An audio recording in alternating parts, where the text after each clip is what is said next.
Gu Hongming was not your typical scholar. He was said to have enjoyed districts of pleasure, in one instance calling Japanese geishas more civilized than most American professors. When asked to justify the Chinese practice of taking concubines, he said one teapot can have multiple teacups, but a teacup cannot have multiple teapots. Gu was a scholar from modern-day Malaysia, but he was known for his commentary on Chinese politics and culture. So famous was he at that time, that there used to be a saying that if you visit Beijing, you can miss the Imperial Palace, but you cannot miss a chance to see Gu Hongming. Mahatma Gandhi called him one of the most prominent Chinese. Leo Tolstoy was impressed by Gu as well. He was also known as a Qing Dynasty loyalist even after its overthrow. What were some of his other eccentricities and controversial takes? Let's find out in this video.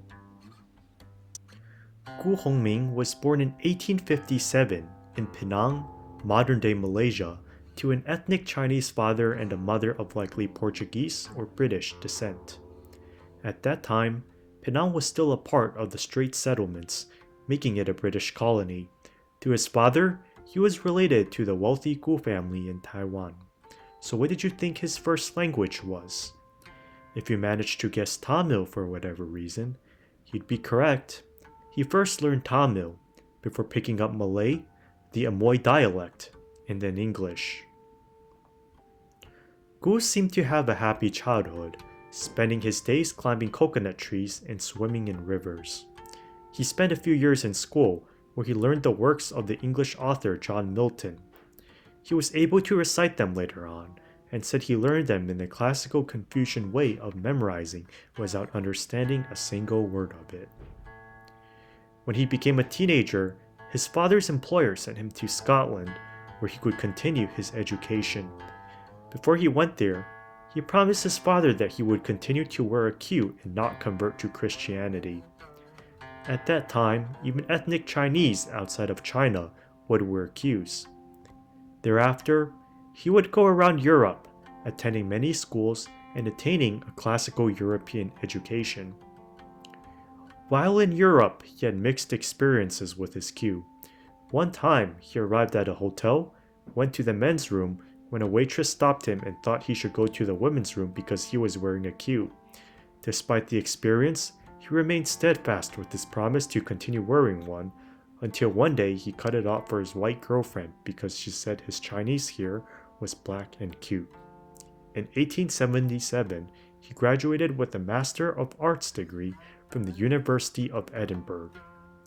It would be another 2 years before he returned to Asia. By 1879, he was thoroughly educated in Europe for a decade.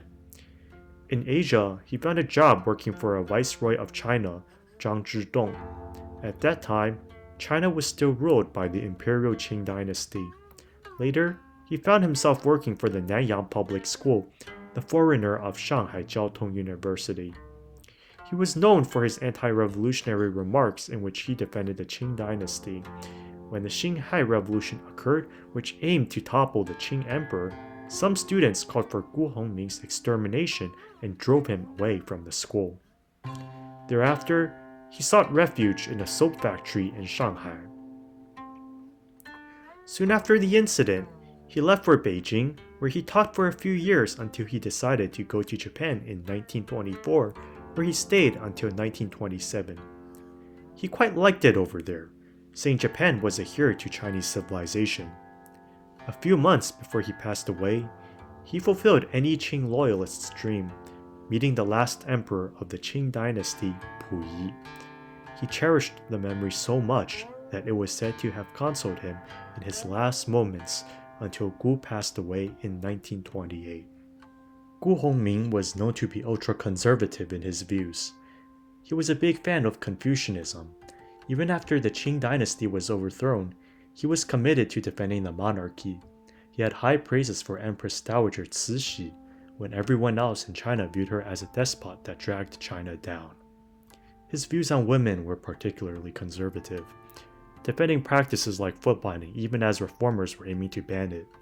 He seems to have quite an obsession for bound feet, and a lot of rumors spread about his comments on the practice. I regret stumbling on some of these alleged comments while doing research for this video. He was also a staunch defender of the practice of concubinage, in which a man can have a wife and multiple concubines at the same time. In his work, The Spirit of the Chinese People, he had the following to say about the practice. The Chinese mandarin who keeps concubines is less selfish, less immoral than the European in his motor car who picks up a helpless woman from the public street and, after amusing himself with her for one night, throws her away again on the pavement of the public street the next morning. Besides defending concubinage, he also seemed to have something for Japanese women as well, saying that the true Chinese feminine ideal of divine meekness is preserved in them. One cannot help but wonder what he would say about Japanese anime girls if he were still alive today. Given these very controversial views on women, it seems surprising that a Danish women's rights activist, Bodo Begtrup, was so moved by his philosophy that she was inspired to serve the public and eventually became a chairman of the UN Commission on the Status of Women. How did that happen? Your guess is as good as mine. He had quite a few criticisms about the West. Unsurprisingly, he had a negative view on Western imperialism and criticized modern Western civilization's obsession with material progress and civilizing missions. One of his articles even made it into the New York Times, titled Uncivilized United States. He writes that in modern Europe and America, religion is something only for Sunday, and civilization is for the remaining days of the week. He had further criticisms of America as well, saying it was a nomad nation without any civilization. One of his arguments? He wrote that the lack of American nursery rhymes meant the US has no spiritual life. In fact, he said the only spiritual things Americans have done is Edgar Allan Poe's poem, Annabel Lee, and African American spiritual music.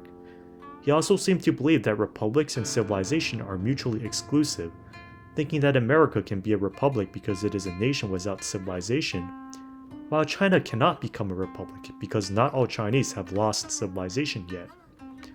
Despite these critiques of the US, he does admit that America is a young nation with great potential. Towards the end of the article, he mentioned that the average Japanese geisha is more civilized than most American professors. Gu was known for insulting foreigners, but that didn't stop him from attracting thinkers from all over the world, including Rabindranath Tagore and Leo Tolstoy. The Japanese author Ryunosuke Akutagawa was told that if he went to Beijing, he could skip the Imperial Palace, but not miss a chance to see Gu Hongming. Even the American architect, Frank Lloyd Wright, looked him up on a trip to Beijing. Besides his odd remarks, he was also known for his controversial behavior. His hygiene was said to be all over the place. He said that his habit of spitting on the streets and rarely bathing was due to him focusing on spiritual life. When visitors wanted to visit him, it was said that it's easier to find him in a district for pleasure than in his own house, and he really enjoyed himself in these areas. When he received a bribe from Yuan Shikai's government, he squandered all of it in one of these districts. When he sold his vote to a politician, what did he do with the money? You guessed it. He spent all of it in one of these districts as well and didn't end up voting. When the politician found out and met Gu to address this, Gu decided to hit him. One time, an English writer, William Mogham, visited him. Gu proceeded to spend the whole session insulting Western civilization. Before he left, he gave him romantic poetry as gifts. Perhaps the most famous eccentricity of all was the fact that Gu was overly proud of his queue. It was said that he loved taking daily rickshaw rides to show off his queue, even after the Qing Dynasty was overthrown. In fact, when Puyi, the last Qing emperor of China, cut his own queue off, Gu still opted to keep his queue. At the end of the day, Gu was a fascinating character. Perhaps Ling Yutang summarized him the best in his book, From Pagan to Christian. He was a crank, but not a bore, for his was a first-class mind and he had, above all, insight and depth, as no man in my generation had. So, what do you think about Gu Hongming and his ideas? Was he a genius or a madman? Let me know in the comments below. If you made it to the end and enjoyed my video, please like and subscribe. It really helps me a lot.